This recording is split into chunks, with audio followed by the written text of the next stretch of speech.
At 9:12 on the morning of June 6, 1944, Marine Derek Cakebread dropped into chest-deep water off Queen Red sector of Sword Beach, watching German machine gun tracers skip across the channel surface toward his landing craft. 22 years old, 2 years in the Royal Marines, 0 combat kills. The Germans had positioned over 500 machine guns along this stretch of Normandy coast, supported by 50 mortars and 90 artillery pieces. Within the first hour of the British landing, dozens of commandos would be cut down before they ever reached dry sand. Cakebread was not supposed to be here. 2 years earlier, he had been cutting hair in Tottenham, North London. His clients were factory workers, shopkeepers, old men who wanted their sideburns trimmed just so. He had steady hands and good eyes. He noticed details other people missed, but none of that mattered when the conscription papers arrived in March 1942. The Royal Marines took him because they needed bodies. Britain was losing men faster than it could train replacements. Cakebread reported to the 5th Battalion Royal Marines and expected to become just another rifleman, one of thousands learning to march in formation and fire on command. Then something strange happened. One morning in late 1942, the quartermaster handed Cakebread a wooden crate and told him to sign for it. Inside was an American P-14 sniper rifle with a telescopic sight. Cakebread had not volunteered for sniper training. He had not requested special duty. Someone in the battalion had simply looked at his records, noticed his occupation, and made an assumption. A hairdresser, steady hands, attention to detail. Perhaps he could shoot. Within days, Cakebread found himself on a truck heading to Penally in South Wales, where the British Army ran its sniper school. The other recruits were infantrymen, hunters, competitive shooters. Cakebread was a barber from North London who had never fired a rifle at anything more distant than a paper target. The instructors at Penally did not care about his background. They cared about results. For 6 weeks, Cakebread learned skills that had nothing to do with barbering and everything to do with killing. Zeroing and grouping, field firing, methods of judging distance by eye alone. The trainees used mud to blacken their faces and camouflage nets over their heads. They practiced shooting at targets between 100 and 500 yards, learning to read wind speed from the movement of trees and grass. Most importantly, they learned patience. A sniper did not spray bullets and hope for the best. A sniper waited, watched, calculated, then fired once. Cakebread discovered he was good at waiting. Years of standing behind a barber's chair, making small talk while his hands worked automatically, had taught him to be still for hours at a time. His eyes, trained to spot an uneven hairline from across the room, could detect movement at distances that made other trainees squint. By the end of the course, he was one of the top marksmen in his class. But marksmanship on a Welsh training range meant nothing. The real test would come in combat, against enemies who shot back. And in 1943, Cakebread's battalion was dissolved. The 5th Royal Marines ceased to exist. Its men were scattered across new units being formed for the invasion of Europe. Cakebread was assigned to 45 Royal Marine Commando, one of the elite assault units in the British military. Commandos were not ordinary soldiers. They were trained to operate behind enemy lines, to kill silently, to survive where regular infantry could not. And they needed snipers.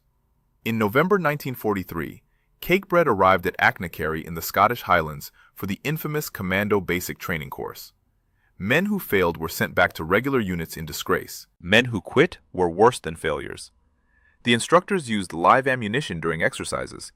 Trainees died in training accidents with disturbing regularity. Cakebread passed. If you want to see how this Tottenham barber performed when German bullets started flying for real, please like this video. It helps us bring more forgotten stories to light. Subscribe if you haven't already. Back to Cakebread. After Achnacarry came the advanced course. Deer stalking with Scottish gamekeepers in the Highlands. Learning to move through wilderness without leaving tracks. Learning to lie motionless for hours in freezing rain. Learning to kill a target and disappear before anyone knew a shot had been fired. By spring of 1944, Marine Derek Cakebread was assigned to A Troop, 45 Commando, as part of the brigade sniper section under the 1st Special Service Brigade. His commanding officer was Brigadier Lord Lovett, one of the most famous soldiers in the British Army. On June 5, 1944, Cakebread boarded a landing craft infantry at Warsash. He cleaned his rifle one final time. A Lee Enfield No. 4 Mark 1T, fitted with a No. 32 telescopic sight. The scope offered 3.5 times magnification. The rifle could place 7 consecutive shots inside a 5-inch circle at 200 yards. By dawn on June 6th, he would learn whether any of it mattered. The largest amphibious invasion in human history was about to begin, and somewhere on that beach, German snipers were already waiting. The landing craft hit a sandbar at 9:08, and the ramp dropped into 4 feet of churning water. Cakebread went over the side with his rifle held above his head, fighting the weight of his equipment as waves knocked him sideways. Around him, men from 45 Commando struggled toward the beach through a chaos of explosions, gunfire, and drowning soldiers. Sword Beach was not supposed to be this difficult. The naval bombardment had been pounding German positions since 5:30 that morning. Hundreds of rockets had screamed toward the shore. Heavy bombers had dropped thousands of tons of explosives on the coastal defenses. Intelligence reports had promised that German resistance would be suppressed by the time the commandos landed. Intelligence reports were wrong. German machine gunners had survived the bombardment in their concrete bunkers. Now they were firing directly into the waves of men wading ashore. Mortar rounds exploded in the shallows, sending up geysers of water and shrapnel. Cakebread saw a commando 3 meters to his left take a bullet and disappear beneath the surface without a sound. The 1st Special Service Brigade had landed at approximately 0840, 90 minutes after the initial assault waves. By then, the beach should have been secured. Instead, Cakebread found himself running through a graveyard of burning vehicles and dead infantry. Sherman tanks sat immobilized in the sand, their tracks blown off by mines. Medics dragged wounded men toward whatever cover they could find. The noise was beyond anything training had prepared him for. Cakebread's job was not to fight on the beach. His job was to survive the beach, move inland, and link up with the 6th Airborne Division holding the bridges over the Orne River and Caen Canal. Those bridges were the key to the entire eastern flank of the invasion. If the Germans recaptured them, they could pour reinforcements into Normandy and push the Allies back into the sea. The commandos assembled near the seawall and began moving east toward Weestrum.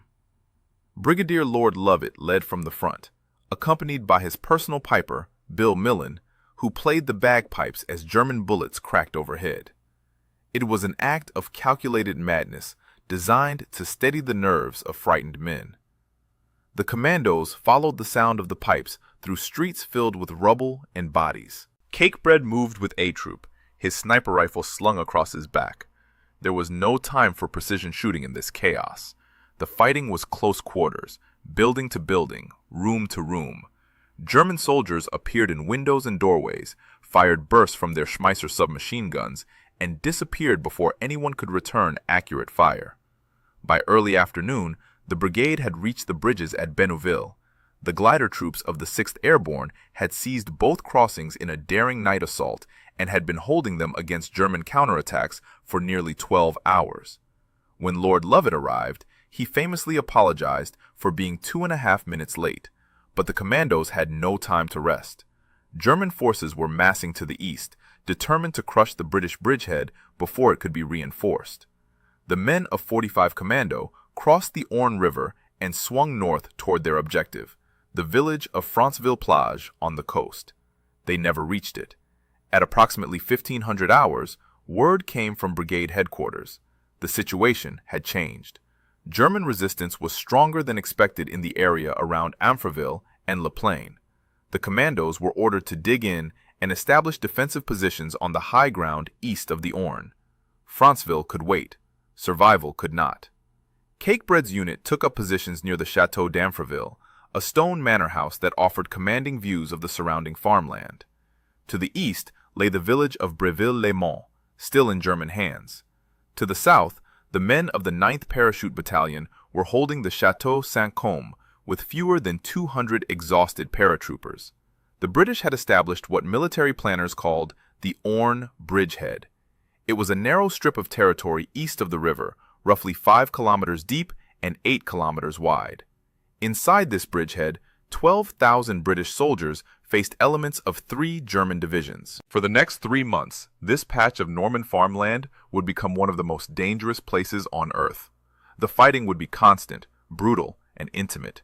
Artillery barrages every day, infantry attacks every night, and between the lines, in the orchards and hedgerows and ruined buildings, snipers from both sides would hunt each other like predators in a jungle. This was the war Derek Cakebread had trained for. Not the chaos of the beach landing, not the street fighting in Weestram, but the patient, methodical work of finding a target, calculating the distance, and squeezing the trigger before the enemy knew he was there. On the evening of June 6th, Cakebread cleaned his rifle and prepared his equipment. His Lee Enfield was zeroed for 300 yards. His ammunition pouch held 50 rounds of carefully selected 303 cartridges. His Denison smock, the same camouflage jacket worn by British paratroopers, would help him blend into the Norman hedgerows. Somewhere out there, German snipers were doing exactly the same thing. The Orne bridgehead was about to become a killing ground, and within days, a former hairdresser from Tottenham would begin compiling a tally that would make him one of the deadliest British snipers of the entire Normandy campaign. But first, he had to survive the night. German artillery had already begun ranging in on the commando positions around Amfreville. The shells walked closer with each salvo, methodically searching for targets in the darkness. The Germans attacked before dawn on June 7th.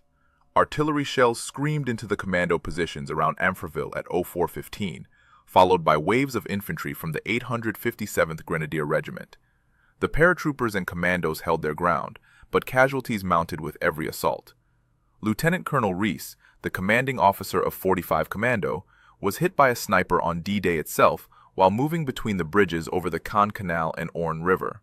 The bullet struck his left leg, and Major Nickel Gray took command of the unit. It was a stark reminder that German marksmen were just as deadly as British ones. The enemy was watching. The enemy was patient. The enemy knew how to kill from a distance. For the first 2 days, Cakebread fought as a regular infantryman. The situation was too fluid for sniper operations. German attacks came from multiple directions, and every rifle was needed on the defensive perimeter. Men fired from hastily dug trenches, slept in shifts of 30 minutes, and ate cold rations when they ate at all. But by June 8th, the lines had stabilized enough for the brigade to organize its sniper assets. Lieutenant Brian Semaine, the intelligence officer and author of the unit history that would later be titled Commando Men, formed the brigade sniper section. Sniper pairs from each commando unit were pulled together into a specialized team that would operate independently across the bridgehead. Cakebread was paired with Marine Tommy Treacher, another sniper from 45 Commando's A Troop. The two men had trained together at Achnacarry and had developed the kind of silent understanding that kept snipers alive. One would spot, one would shoot. They would watch each other's backs in the killing zone between the lines. Their first mission came on June 9th. Lieutenant Semaine briefed them at 0500. They were to pass through the 4 positions held by 3 Commando, move approximately 800 yards into no man's land, and establish observation posts near Longmere Farm. Their orders were to observe German movements on the road network, report on the effectiveness of British artillery strikes, and engage any targets of opportunity. Targets of opportunity. The military euphemism for killing human beings. Cakebread and Treacher moved out before first light, crawling through hedgerows still wet with dew. The Norman countryside was a maze of small fields bordered by thick vegetation, ancient trees, and sunken lanes that had been carved into the earth over centuries. It was perfect terrain for a sniper. Every hedge offered concealment. Every tree could hide a shooter. Every shadow might contain death. They established 2 positions approximately 20 yards apart, close enough to provide mutual support, but far enough to avoid being killed by a single mortar round.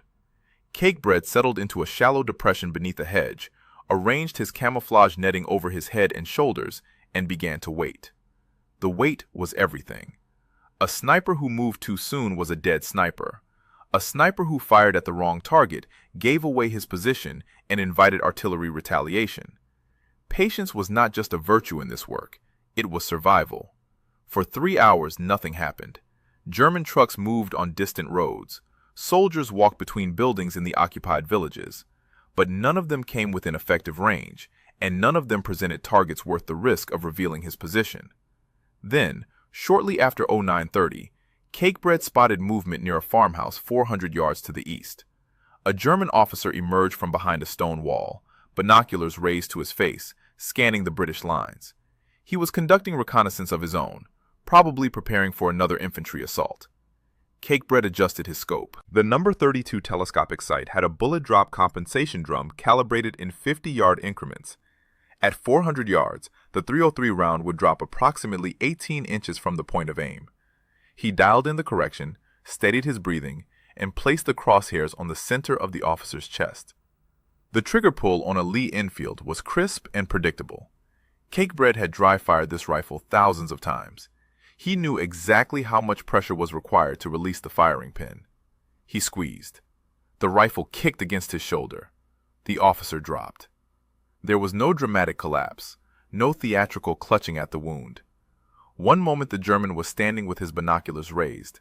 The next moment he was on the ground, motionless. At 400 yards, the sound of the shot would reach the target almost a full second after the bullet. The men around the fallen officer would not immediately understand what had happened. Cakebread was already moving. He stayed low, crawling backward through the hedge, putting distance between himself and the firing position. German soldiers would soon be searching for the source of that shot. Mortars would be zeroed in on the suspected location. Anyone still lying in that depression when the retaliation came would die. He reached Treacher's position and signaled with his hand. One kill confirmed. They would move to their secondary observation point and wait for the response to subside. It was the 1st of June, 1944. The tally had begun. The routine established itself within days. Before dawn, Cakebread and Treacher would pass through the forward commando lines and disappear into the hedgerows of no man's land. They carried minimal equipment: rifle, ammunition, water, a single day's rations. Anything more would slow them down when speed meant survival. They operated for 6 to 8 hours at a stretch, observing German positions, noting troop movements, and waiting for opportunities. When dusk approached, they withdrew to British lines before the Germans sent their own patrols into the darkness. The enemy owned the night in those first weeks. Moving after sunset was an invitation to die. The Orne bridgehead had become a static front. Neither side had the strength to break through. The British needed to hold until reinforcements could expand the invasion perimeter. The Germans needed to contain the bridgehead until they could mass enough armor for a decisive counterattack. In the meantime, both armies bled each other through artillery, mortars, and snipers. Cakebread learned the ground intimately. Every ditch, every ruined barn, every gap in the hedgerows where a man could observe without being observed. He learned which farmhouses the Germans used as command posts, which roads they traveled during resupply runs, which fields they crossed when moving between positions. He also learned where the German snipers operated. They were good.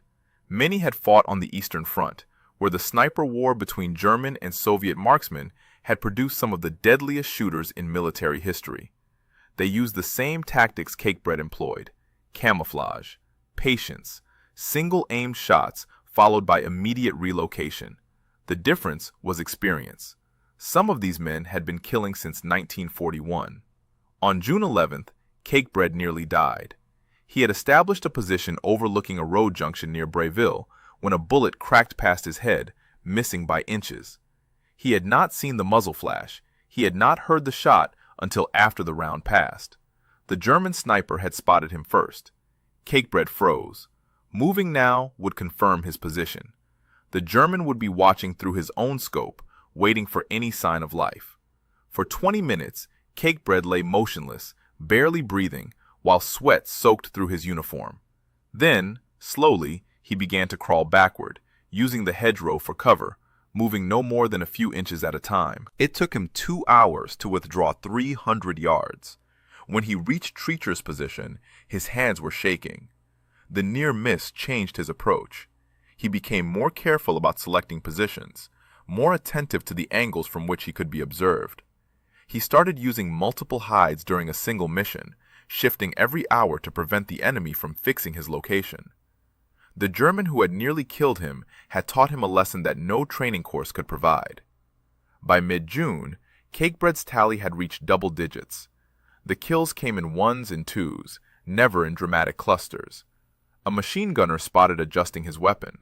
a mortar crew member standing too long in the open, an officer consulting a map with his subordinates, unaware that 400 yards away, a former hairdresser from Tottenham was centering the crosshairs on his chest. Lord Lovett noticed. The brigadier made a point of knowing his best soldiers, and the reports from Lieutenant Semane's sniper section consistently highlighted Cakebread's effectiveness. In his memoirs, March Past, Lovett would later describe the psychological impact of the snipers on German morale in the La Plaine area. The enemy could not move freely. Officers avoided open ground. Soldiers traveled between positions at a crouch, always watching the hedgerows, always afraid. Fear was a weapon. Every German who hesitated before crossing an open field, every officer who refused to expose himself during reconnaissance, every soldier who kept his head down instead of returning fire, represented a small victory for the British. Cakebread was not just killing men, he was paralyzing an army. But the Germans adapted. They brought in their own sniper teams to hunt the British marksmen. They increased mortar coverage of suspected sniper positions. They established observation posts specifically tasked with spotting muzzle flashes and calling in artillery. On June 13th, the 857th Grenadier Regiment launched a major assault on the commando positions. The attack began with the heaviest artillery bombardment Cakebread had experienced since D-Day. Shells fell for 90 minutes without pause, churning the earth around Amfreville into a moonscape of craters and shattered trees. When the barrage lifted, German infantry emerged from Breville in company strength. They advanced through the smoke and dust, expecting to find the British defenders dead or stunned. Instead, they walked into a wall of fire from commandos who had survived in their slit trenches. Cakebread was on the line that morning. There was no time for careful aim, no opportunity for the patient work of a sniper. He fired as fast as he could work the bolt, dropping magazine after magazine into the grass beside him, sending rounds toward the gray shapes moving through the haze. The attack broke against the commando positions like a wave against a seawall. German bodies littered the fields in front of Amfreville. The survivors retreated to Breville, leaving their wounded crying in the open ground. That night, Cakebread cleaned his rifle and counted his remaining ammunition. 14 rounds of match-grade .303. 40 rounds of standard ball. Not enough for another assault like that one. The resupply convoy was overdue, and nobody knew when more ammunition would arrive. Somewhere beyond the perimeter, in the darkness of the Norman countryside, German snipers were preparing for tomorrow. The Battle of Breville began on the night of June 12th. The village had been a thorn in the British position since D-Day, sitting on high ground that gave German observers a direct view into the heart of the Orne bridgehead. From Breville, enemy artillery spotters could direct fire onto the bridges at Benouville, the glider landing zones at Ronville, and the commando positions around Amfreville. As long as the Germans held that ridge, no one in the bridgehead was safe. Major General Richard Gale, commander of the 6th Airborne Division, decided the village had to fall. He assembled every available unit for the assault. The 12th Parachute Battalion, D Company of the 12th Devonshire Regiment, a squadron of Sherman tanks from the 13th 18th Royal Hussars, and fire support from 3 field artillery regiments, a medium artillery regiment, and the division's own air landing light regiment. The attack jumped off at 2200 hours. Cakebread watched from the commando positions at La Plaine as the British artillery opened up, saturating Breville with high explosive. The ground shook with each salvo. Orange flashes lit the horizon like heat lightning. Then, the infantry advanced across 400 yards of open ground toward the German trenches. It was a slaughter on both sides. The paratroopers walked into heavy machine gun fire and pre-registered mortar concentrations. German defenders who had survived the bombardment emerged from their bunkers and fought with the desperation of men who knew they could not retreat. By the time the crossroads in the center of Breville fell to the British, C Company of the 12th Parachute Battalion had been reduced to 18 men. Brigadier Lord Lovett was wounded during the battle. A shell exploded near his observation post, sending shrapnel into his back and side. He was evacuated to England the following day and would take no further part in the Normandy campaign. Command of the 1st Special Service Brigade passed to Brigadier Derek Mills Roberts, a veteran of the Dieppe raid who had led 6th Commando ashore on D-Day. The capture of Breville did not end the fighting. German counterattacks continued for days, each one beaten back with diminishing British reserves. The Orne bridgehead held, but the cost was devastating. The 6th Airborne Division had lost nearly half its effective strength in the first 2 weeks of the invasion. Some battalions existed only on paper. For Cakebread, the fall of Breville changed the tactical situation. With the high ground secured, British observers could now see deep into German-held territory. The enemy could no longer move freely during daylight hours, and the sniper section had new hunting grounds to exploit. On June 15th, Cakebread and Treacher pushed further east than they had ever operated before. They passed through the ruins of Breville, still littered with bodies and burned-out vehicles, and established a hide overlooking the road to Troarn. German reinforcements moving toward the front had to use this road. Every truck, every staff car, every motorcycle courier presented a potential target. They waited until 09:45. Then a German Kubelwagen appeared on the road, moving fast, trailing a plume of dust. Cakebread tracked it through his scope, but held his fire. A single vehicle was not worth revealing his position. 20 minutes later, a convoy appeared. 3 trucks loaded with infantry, escorted by an armored car. The vehicles were bunched together, moving too fast for the narrow road. The lead truck's driver was focused on the route ahead, not on the hedgerows 200 yards to his left. Cakebread aimed for the driver. At this range, the shot was almost simple.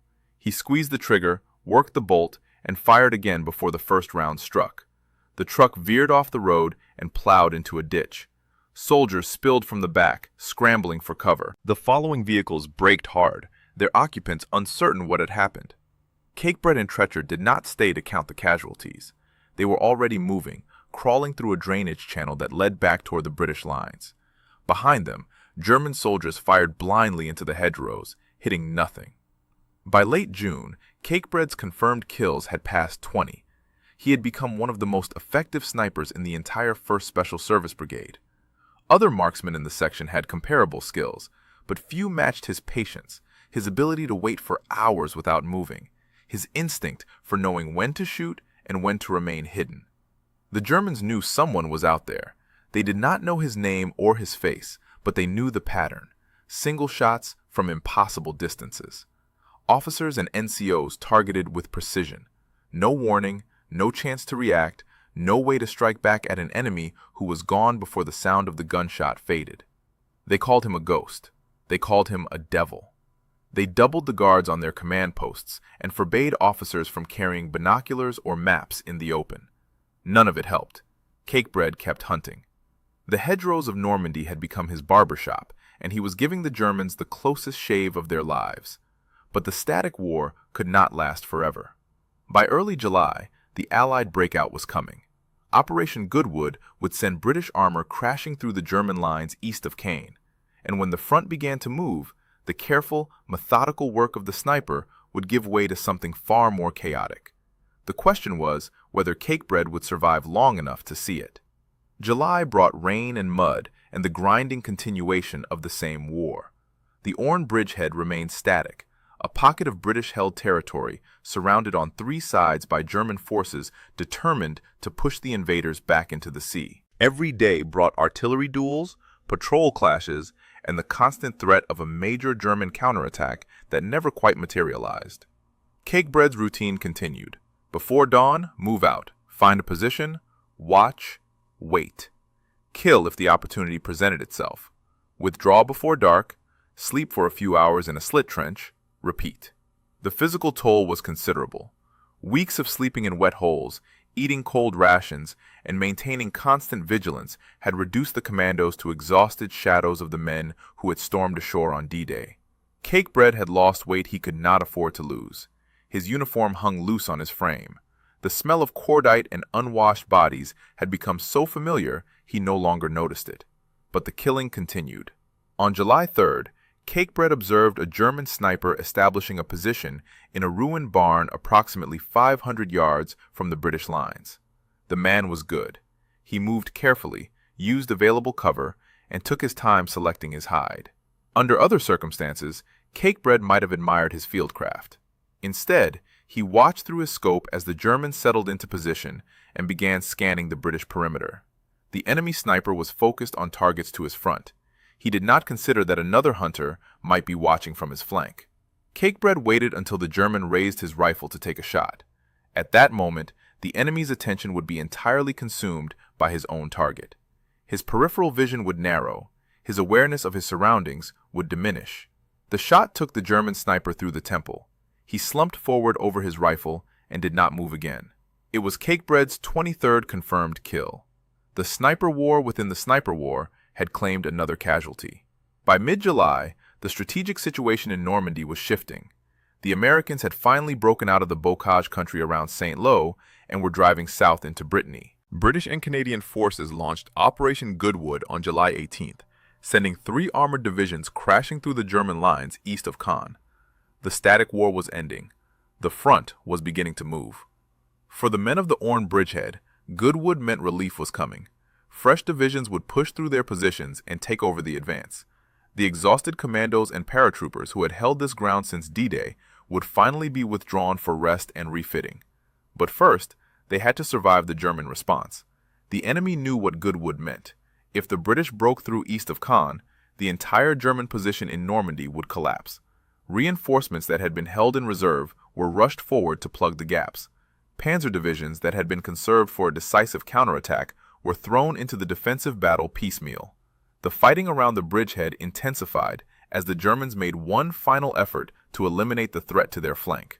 On July 20th, Cakebread was operating near the village of Touffreville when German artillery caught his patrol in the open. The barrage came without warning, shells falling in a pattern designed to saturate the area with shrapnel. Cakebread threw himself into a crater and pressed his face into the mud as explosions walked across the field around him. When the shelling stopped, he raised his head and saw Treacher lying motionless 20 yards away. His partner had taken a fragment through the shoulder. Blood soaked through his uniform and pooled in the churned earth beneath him. Cakebread crawled to Treacher's position, applied a field dressing to the wound, and began dragging him back toward the British lines. It took 2 hours to cover 600 yards, moving in short bursts between shell craters, freezing every time German observers might be watching. Treacher survived. He was evacuated to England and would eventually return to duty, though not in time to rejoin the Normandy campaign. Cakebread had lost his spotter, his partner, the man who had watched his back through 6 weeks of the most intense combat either of them had ever experienced.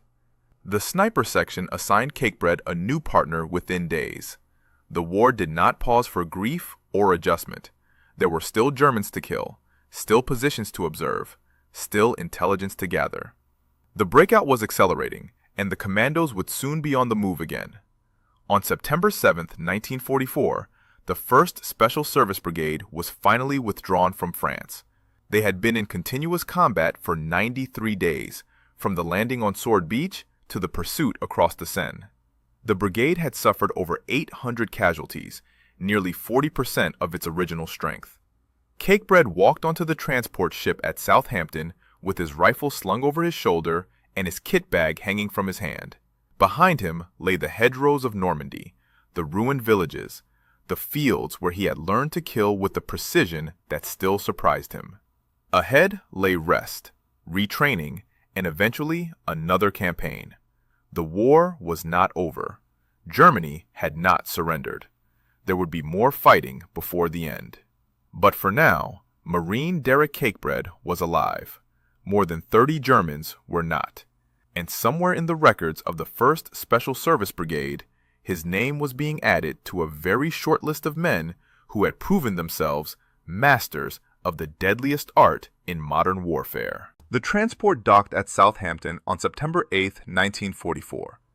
Cakebread stepped onto English soil for the first time in 3 months, carrying equipment that weighed half what it had on D-Day.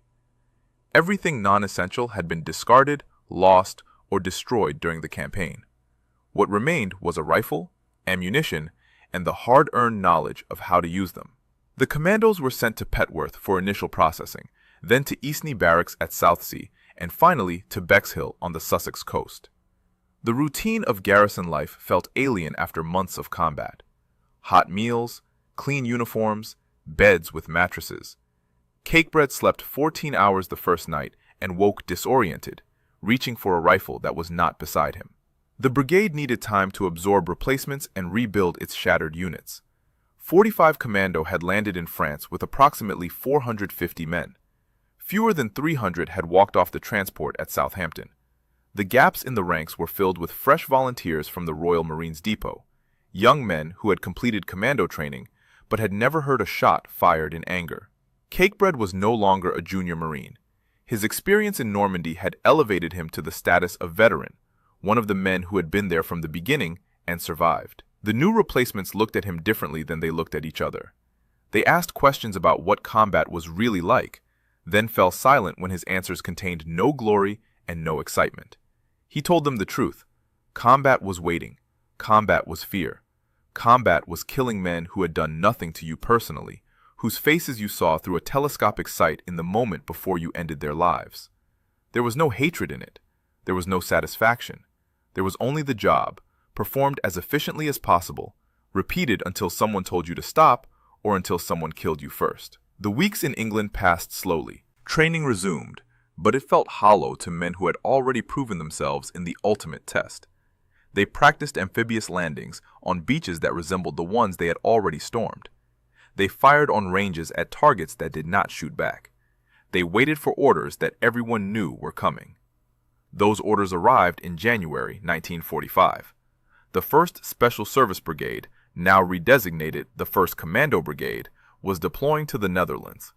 The war had stalled in the flooded lowlands along the Maas River, and commando units were needed to conduct operations in terrain too difficult for conventional infantry. On January 14th, Cakebread boarded a transport at Tilbury Docks. The crossing to Ostend took 18 hours through winter seas that pitched the ship violently enough to send unsecured equipment crashing across the deck. From Ostend, the commandos moved forward by truck through a landscape of frozen fields and shattered villages. The Netherlands in January was a different war from Normandy in June. The ground was frozen solid or flooded with icy water. Snow covered the fields and outlined every movement against the white background. The Germans had been fighting for 5 years and showed no signs of surrendering. If anything, they fought harder as the Allies closed in on the Reich.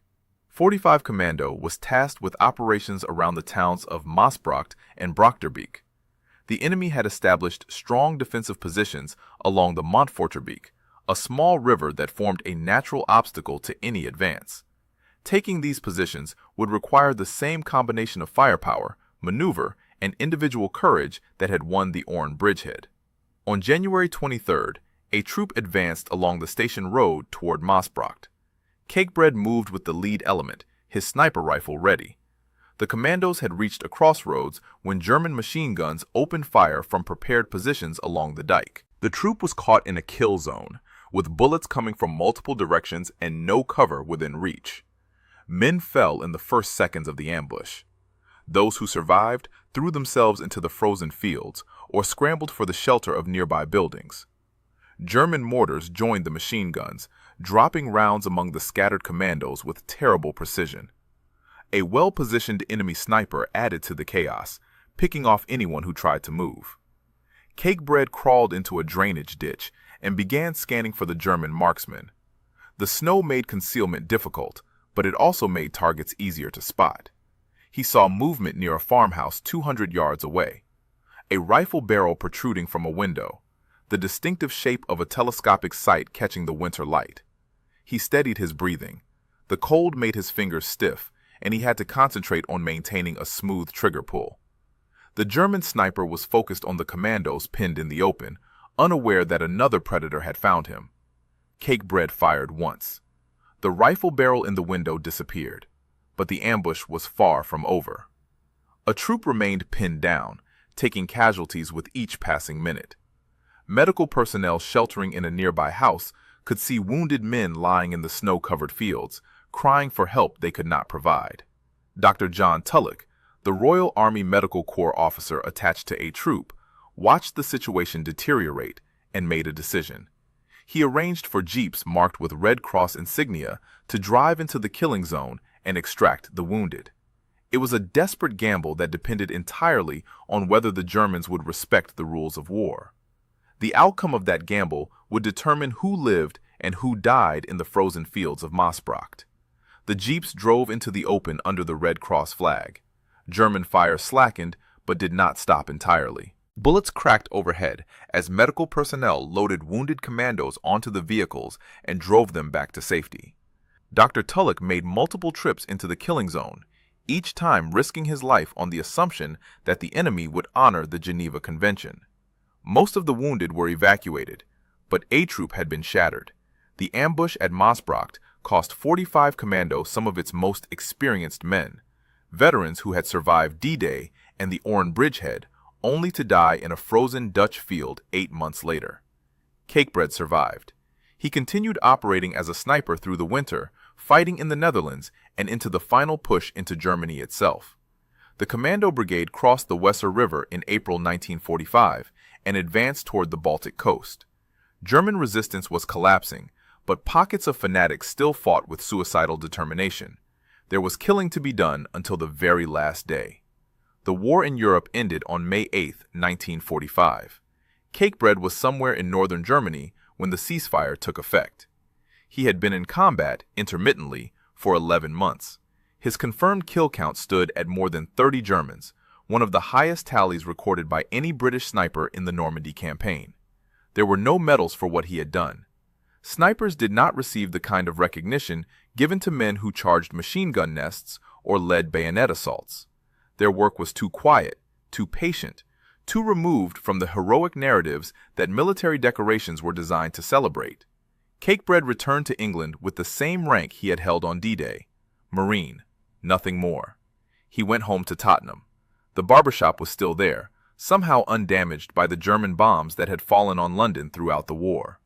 His old clients returned, older now, grayer, marked by years of rationing and blackouts and the constant fear of air raids. They sat in his chair and asked him what the war had been like. Cakebread did not tell them about the German officer he had shot through the chest at 400 yards. He did not describe the enemy sniper he had killed in the ruined barn, or the truck driver whose death had sent a convoy into chaos. He talked about the weather in Normandy, the food, the mud, the things that civilians could understand without having their image of war disturbed. The Imperial War Museum recorded his testimony decades later. In that interview, Cakebread spoke more freely about his experiences, describing the sniper course at Penally, the commando training at Aknakari, the long days in the hedgerows waiting for a target to appear. His voice was calm and matter-of-fact, the voice of a man who had made peace with what he had done. Lord Lovat mentioned him by name in his memoirs, March Past, published in 1978. The brigadier described Cakebread as one of the best snipers in the commando, a hairdresser who had accounted for over 30 Germans in the Normandy campaign alone. It was a rare acknowledgement for a man who had spent the war invisible, hidden in hedgerows, killing from distances where his targets never knew he existed. The skills that made Cakebread deadly were the same skills that had made him a good barber: steady hands, patience, attention to detail, the ability to remain calm and focused while performing precise work. The British Army had recognized something in his records that Cakebread himself had never considered. A man who could cut hair to within a millimeter of perfection could also place a bullet exactly where it needed to go. 45 Commando still exists today.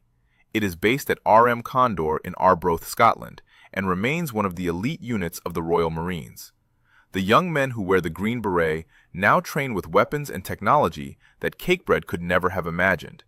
But the fundamental skills remain the same: patience, precision, the willingness to wait for hours, days, weeks for the moment when a single shot can change everything.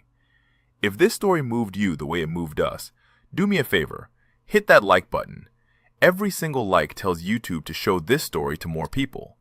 Hit subscribe and turn on notifications. We are rescuing forgotten stories from dusty archives every single day. Stories about hairdressers who became snipers, about ordinary men who discovered extraordinary skills, about patience and precision in the chaos of war.